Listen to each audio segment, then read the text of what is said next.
Then there's another belief that people have, which is very, very dangerous. It's called this or that, which means either I can have this or I can have that. So people are strongly grounded into that belief. You can either do a job or a business.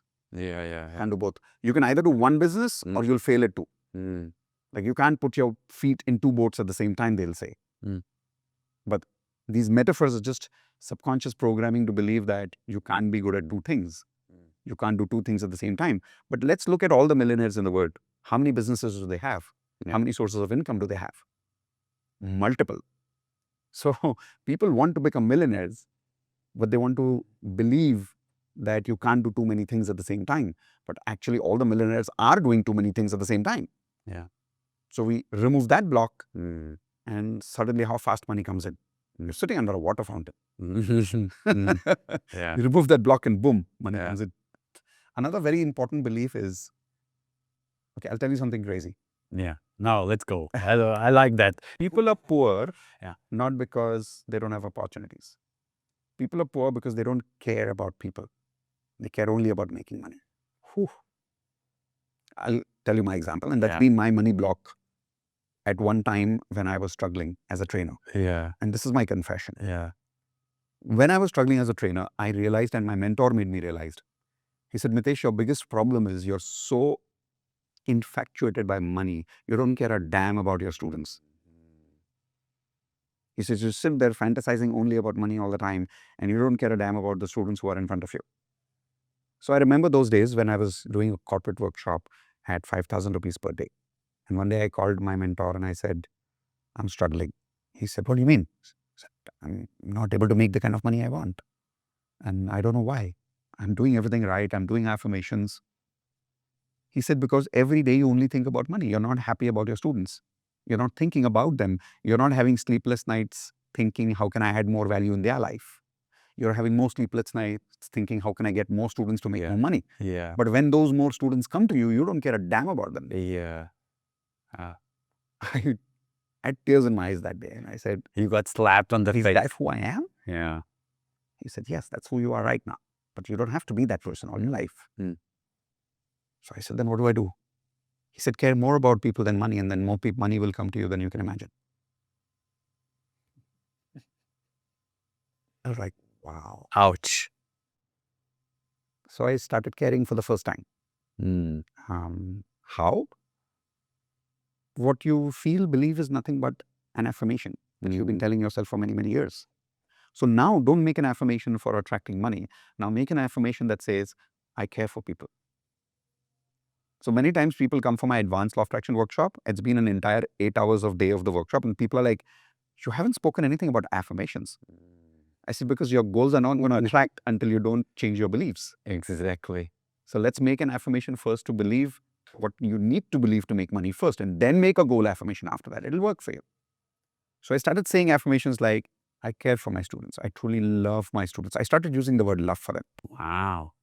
I said, I love them. I care for them. I can't stop thinking about them. They're all I have. They're my family. My life is because of them. And suddenly I stopped having conversations. So you also got to stop some conversations because you have to stop some negative affirmations. Yesterday I was talking to one of my very close friends. He'll probably relate to this when he's listening to this. He's my friend for the last 25 years. And he was asking me yesterday that his income has come to a certain stage and he has stopped growing financially. And I made him realize that he's saying the same things that I used to say once upon a time. And he needs to stop that. And I'll tell you what is that. I used to say this and he says this today. Now he stopped it since yesterday. I don't like working.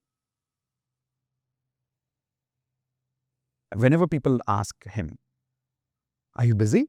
Like, man, I'm never busy. I'm the richest guy in the world.